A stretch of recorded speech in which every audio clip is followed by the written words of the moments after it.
무리 중에 한 사람이 이르되 선생님 내 형을 명하여 유산을 나와 나누게 하소서 하니 이르시되 이 사람아 누가 나를 너희의 재판장이나 물건 나누는 자로 세웠느냐 하시고 그들에게 이르시되 삼가 모든 탐심을 물리치라 사람의 생명이 그 소유에 넉넉한 데 있지 아니하리라 하시고 또 비유로 그들에게 말하여 이르시되 한 부자가 그 밭에 소출이 풍성하매 심중에 생각하여 이르되 내가 곡식 쌓아둘 곳이 없으니 어찌할까 하고 또 이르되 내가 이렇게 하리라 내 곡간을 헐고 더 크게 짓고 내 모든 곡식과 물건을 거기 쌓아 두리라. 또 내가 내 영혼에게 이르되 영혼아 여러 해 쓸 물건을 많이 쌓아 두었으니 평안히 쉬고 먹고 마시고 즐거워하자 하리라 하되 하나님은 이르시되 어리석은 자여 오늘 밤에 내 영혼을 도로 찾으리니 그러면 내 준비한 것이 누구의 것이 되겠느냐 하셨으니 자기를 위하여 재물을 쌓아두고 하나님께 대하여 부여하지 못한 자가 이와 같으리라.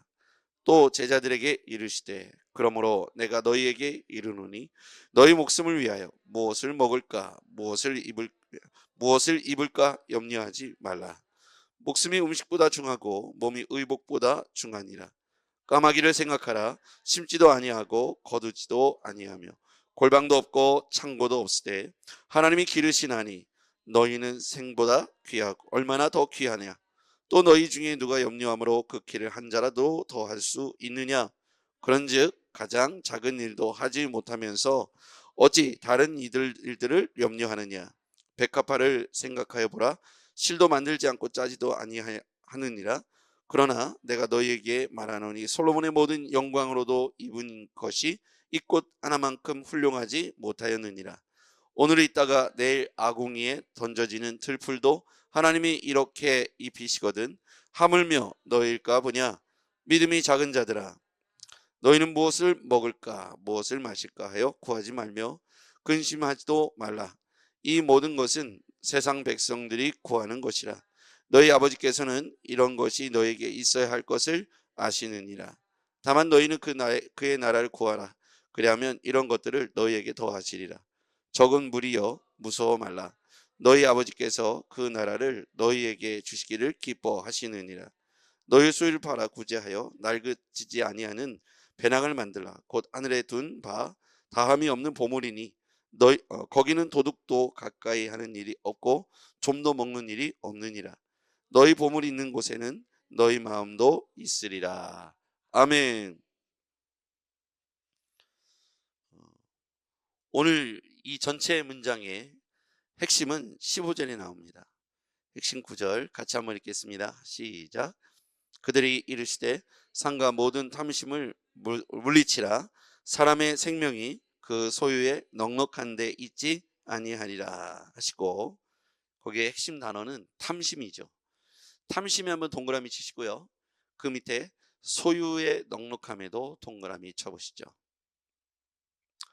우리가 하나님과 문제가 생기고 하나님과 멀어지는 이유는 이 탐심에서 오죠. 우리의 탐심의 핵심은 뭡니까? 소유의 넉넉함을 이루려고 하는 그것이죠. 우리는 소유가 넉넉하면 평안히 눕고 즐거울 거라고 생각합니다. 그게 쌓아두면서 풍성하게 평안히 먹고 즐기면 우리는 즐거울 거라고 생각합니다. 18절에 보면 나와 있어요. 또 이르되 내가 이렇게 하리라. 내가 곳간을 헐고 더 크게 짓고 내 모든 곡식과 물건을 거기 쌓아두리라. 자, 사람이요 탐심이 있으면 하나님과 멀어집니다. 두 주인을 섬길 수가 없어요. 탐심이 우리와 하나님 사이에 궁극적인 갈라놓음인데 사단은 이 탐심을 통해서 우리를 유혹합니다. 소유의 넉넉함을 추구하는 게 탐심이겠죠. 근데 물건을 쌓아두겠다 그렇게 얘기합니다. 그러면서 19절에 보니까 내가 내 영혼에게 이르되 영혼아 여러 물건을 쌓아두었으니 평안히 쉬고 먹고 마시고 즐거워하자. 거기다가 밑줄 그어보시죠. 쌓아두었으니 평안히 쉬고 먹고 마시고 즐거워하자. 이게 세상 사람들의 추구하는 가치 아닐까요? 내가 돈을 왜 많이 버는가? 예, 돈을 많이 쌓아두고 내가 평안히 먹고 쉬고 마시고 즐거워하면서 노년을 살고 싶습니다. 그렇게 일 안 하고 그렇게 살고 싶은 게 많은 사람들의 소원이죠. 그러니까 이렇게 하면 나는 평안할 거야. 나는 행복할 거야. 이렇게 생각한다고 지금 예수님의 설명입니다. 탐심을 통해서 탐심을 가지고 소유의 넉넉함을 추구하고 곡식을 쌓아두고 창고를 크게 짓고 곡식을 쌓아두고 거기다가 쌓아두었으니 이제 속으로 생각할 때 평안히 먹고 마시고 쉬고 즐거워하자라고 생각할 거 아니냐는 거예요. 이게 모든 사람들이 보편적으로 추구하는 가치고 사실은 신자됨을 통해서도 우리가 교회 나오지만 우리가 이런 삶을 추구하고 싶어서 그렇게 기도하는지도 모릅니다. 그런데 하나님이 말씀하시죠. 20절에 하나님은 이르시되 어리석은 자요. 거기다 동그라미 한번 쳐보시죠. 어리석은 자. 그럼 소유가 넉넉하고 평안히 먹고 곡식을 창고에 많이 쌓아둔 사람을 향해서 하나님께서 뭐라고 평가하시는가? 어리석은 자다 이렇게 평가하신다는 거예요. 어리석은 자요. 오늘 밤에 내 영혼을 도로 찾으리니. 이제 중요한 얘기가 나오죠. 영혼에 관한 얘기입니다. 어리석은 자야 내 영혼을 도로 찾으리니. 그러면 내가 쌓아둔 것이 준비한 것이 누구의 것이 되겠느냐? 이런 질문을 하는 겁니다. 인생이 창고를 크게 짓고 물건을 잔뜩 쌓아놓으면 배부르다는 거야. 아 이제 됐다. 이제부터 나는 근심도 없고 걱정도 없고 평안히 먹고 쉬고 마시고 즐거워하자. 즐기며 살자. 이렇게 얘기했는데 하나님께서 갑자기 그의 영혼을 취하여 데려가신다면 그 쌓아둔 것은 누구의 것이 되겠느냐라고 질문합니다. 요즘 우리 시대에 보면 대체로 그렇잖아요. 정말 애써가지고 열심히 개미처럼 열심히 일을 해서 창고에 들여서 통장에 돈이 쌓일만 하면 건강이 상해지게 되고 아이들이 문제를 일으키게 되고 갑자기 중병에 걸리게 되고 오늘 이 질문을 우리에게도 해보면 지금도 다르지 않는 것 같아요. 대부분 하는 말이 먹고 살만하니까 이런 일이 생겼다고 표현합니다. 우리는 먹고 살만한 기준을 우리 스스로가 정하는 것이 어리석다는 거예요. 왜냐하면 내일일 수도 있고 다음 해일 수도 있고 내후년일 수도 있잖아요. 우리는 영원하다고 생각하고 열심히 쌓아두면 내 노년이 행복할 거라고 생각하는데 이것은 잘못된 가치관이라고 설명하고 있는 것입니다. 그러면 아무것도 준비 안 해놓으면 우리는 어떻게 삽니까? 라는 질문에 대해서 하나님은 이렇게 답을 해두시죠. 자, 21절 자기를 위해 재물을 쌓아두고 하나님께 대하여 부여하지 못한 자, 이게 탐심에 쌓여있는 자죠. 거꾸로 뒤집으면 하나님께 부여한 자는 자기를 위해 쌓아두지 않아도 그분께서 책임져 주신다는 거예요. 다시 뒤집어 얘기하면 하나님께 부여한 자는 하나님의 방식으로 책임져 주신다는 겁니다. 하나님께 부여하지 못하고 자기 것에 쌓아두는 자는 어리석은 자라고 말하고 있어요. 결론이 나왔죠? 하나님께 부여한 자가 되시길 바랍니다. 그것을 이제 또 풀어서 밑에 설명합니다. 자, 22절 중간부터 보면 너희 목숨을 위하여 무엇을 먹을까 무엇을 입을 몸을 위하여 무엇을 입을까 염려하지 말라. 거기 밑줄 그어보세요.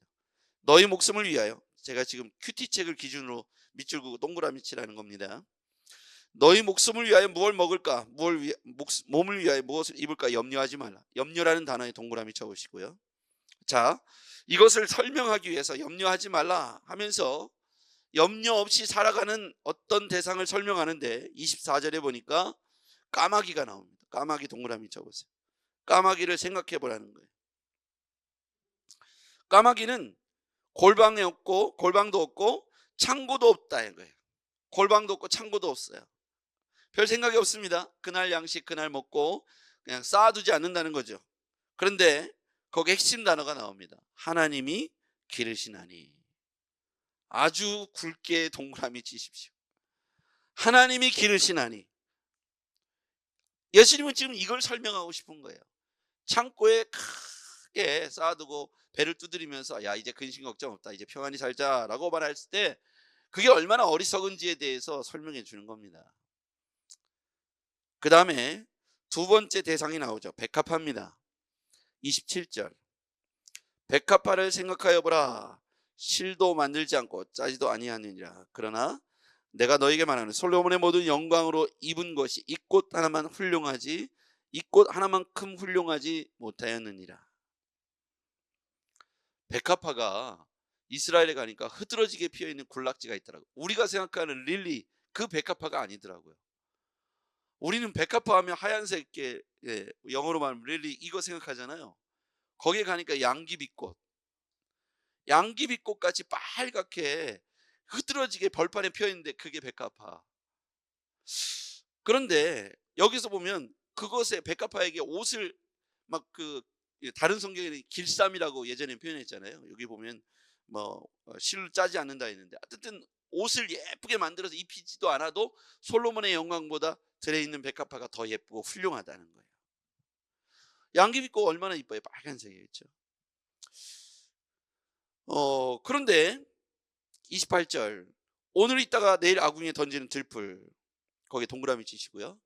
그 다음에 또 밑줄 그으세요. 하나님이 이렇게 입히시거든. 이게 핵심이에요. 예수님이 지금 뭘 설명하냐면 하나님이 기르시고 하나님이 입히시고 우리가 창고에 쌓아들이고 탐심하여 소유의 넉넉함을 자랑하면서 나는 이제 평안하고 즐기자 먹고 마시자 이게 얼마나 어리석냐는 거예요. 자기가 쌓아두고 하나님께 부유하지 못한 사람은 불쌍한 인생, 어리석은 인생이라는 겁니다. 근데 우리의 가치관도 비슷하지 않아요? 창고라면 우리는 통장이잖아요. 요즘 금값이 올라가죠. 은값, 금값이 올라가니까 금괴, 은괴가 풍기 현상입니다. 금이 풍기예요. 금괴를 구하려고 해도 이거 바를 구하려고 해도 며칠씩 밀린대요. 그걸 사람들이 막 쟁여놓기 시작합니다. 어딘가는 쟁여놨겠죠. 요즘 집에마다 금괴, 은괴가 있는지도 모릅니다. 그러면서 생각하죠. 내 노후는 이제 금빛의 세상이 될 거야. 이거 하나가 얼마짜리가 될 것이고 나는 그때 가면 내 노후는 평안할 거야. 그런데 세상이 그렇지 않다는 거예요. 그게 얼마나 어리석냐는 거예요. 내일 그 영혼을 하나님께서 데려가시면 누구의 것이 되겠느냐. 여러분 우리가 소유에 집착하는 인생이 얼마나 어리석으냐. 그러면서 그 외의 대상을 예수님께 뭐라고 하냐면 공중나는 저 까마귀를 보라. 창고도 없다. 아무 생각 없다. 오늘 먹고 오늘 산다 그냥. 그래도 하나님이 기르신다. 들의 백합화를 봐라. 옷을 입히지 않아도 진짜 예쁘지 않느냐? 솔로몬이 입은 옷보다 들에 핀 백합화의 옷이 훨씬 그 꽃이 훨씬 더 예쁘다. 그런 들풀조차도 하나님이 입히시지 않느냐? 하물며 너희일까 보냐. 믿음이 작은 자들아. 29절을 읽어볼까요? 시작. 너희는 무엇을 먹을까 무엇을 마실까 하여 구하지 말며 근심하지도 말라. 염려하지 말라. 근심하지 말라. 왜 염려하지 말고 근심하지 말아야 될까요? 진짜 중요한 가치는 이 땅에 있지 않다는 거예요. 창고에다가 아무리 들여놔도 하나님께서 데려가면 이 땅의 소유가 누구 것이 되겠느냐. 자, 이 땅에서는요 하나님께서 기르시고 먹이시고 입히신다는 사실을 기억하라고 말씀하시는 거예요. 이 땅에서 우리를 먹이시고 입히시는 주체는 하나님이시다. 30절에 이 모든 것이 세상 백성들이 구하는 것 너희 아버지께서는 이런 것이 너희에게 있어야 할 것을 아신다고 말씀하십니다. 아버지라는 단어에 동그라미 쳐보시죠. 여기서 아까 계속해서 겹치는데 하나님이라는 단어죠. 하나님께서 아시고 하나님께서 먹이시고 하나님께서 입히시고 하나님께서 우리의 필요한 것들을 아신다. 31절 다만 너희는 그의 나라와 그의 나라를 구하라. 그리하면 이런 것들을 거기서 밑줄 그으면 됩니다. 이런 것들을 너희에게 더하시리라. 그 이런 거가 우리가 원하는 소유죠. 소유. 필요한 것들. 이런 것들은 하나님께서 더해 주실 것이다. 근데 진짜 중요한 것은 33절. 그걸 땅에 쌓아두지 말라 그랬는데 33절 너희의 소유를 팔아. 거기다가 동그라미 쳐보시죠. 소유를 팔으라는 거예요. 아까 15절에 보니까 탐심이 뭐냐? 소유의 넉넉함을 추구하는 것이라고 했죠. 과도한 넉넉함이겠지만 소유의 넉넉함을 추구한다는 거예요. 창고에 막 쌓아둘 것을 요구하죠. 근데 여기서 그 소유의 넉넉함이 아니라 오히려 33절에는 소유를 팔아 구제하여 낡아지지 않은 배낭을 만들라. 이 배낭은 왜 만들라고 했을까요? 그 뒤에 나오죠. 곧 하늘에 둔 바 다음이 없는 보물. 동그라미 쳐보시죠. 보물. 보물이니 거기는 도둑도 가까이 하지 아니한 일이 없고 좀도 먹는 일이 없다. 너희 보물 있는 곳에 너희 마음도 있다. 이 보물이 뭐냐? 아까 구제하라라고 하는 게 뭐냐면 이 땅에서 쌓아두는 것이 보물이 아니라 하늘의 보물은 뭐냐면 하나님의 말씀대로 이웃을 통하여 나누고 사랑하고 주의 말씀대로 살아가는 백성들에게 주시는 하늘의 신령한 은혜들이죠. 그걸 어디다 쌓아두냐? 어디다 넣어두냐? 낡고 해지지 않는 배낭에다가 넣어둔다. 그게 진짜 보물이라는 거예요. 어디에 있느냐? 하늘에 있다는 거예요. 소유를 이 땅에 쌓아두고 창고에 넣는다고 해서 그게 진짜 행복한 것이고 진짜 염려 없고 진짜 즐거운 것이냐? 아니다는 거예요. 그건 굉장히 어리석다는 겁니다. 왜냐하면 이 땅에서 먹고 쓰는 것들은 까마귀도 백합화도 들꽃도 하나님께서 먹이시고 입히시고 기르시는데 그게 왜 걱정이냐? 굳이 왜 창고에다 쌓아두어야만 너희들이 즐거워할 수 있겠느냐? 진짜 보물은 하늘에 있다. 너희의 소유를 팔아서 하나님 나라를 위해 살아가라. 너희들의 먹을 건 내가 채워주겠다. 진짜 보물은 헤어지지 않는 낡은 그 부대에 채워지게 될 것이다. 그게 어디 있느냐? 하나님 나라에 있다는 거예요. 이 말씀이 오늘 전체의 말씀입니다.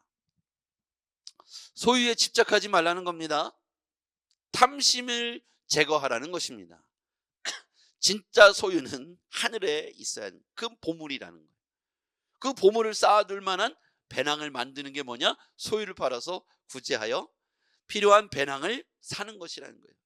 그 배낭 안에 하늘의 신령한 보물을 담겨지게 될 것이라는 것입니다. 여러분과 저에게 하나님께서 주시는 이 신령한 보물이 우리 배낭 안에, 낡아지지 않은 배낭 안에 하늘에 차곡차곡 쌓여지고 있는 줄 믿습니다. 우리가 복음을 전하고 가난한 이웃을 섬기며 사랑하는 성도들의 피난처가 되어주는 순간 하나님께서 낡아지지 않는 부대에 배낭 안에 신령한 보물들을 차곡차곡 우리의 상급으로 쌓아 주실 겁니다. 이 땅의 소유에 집착하는 인생이 어리석은 자라고 분명히 선언하고 있어요. 우리가 추구하는 내용들이 어리석은 기도가 되지 않기를 바랍니다.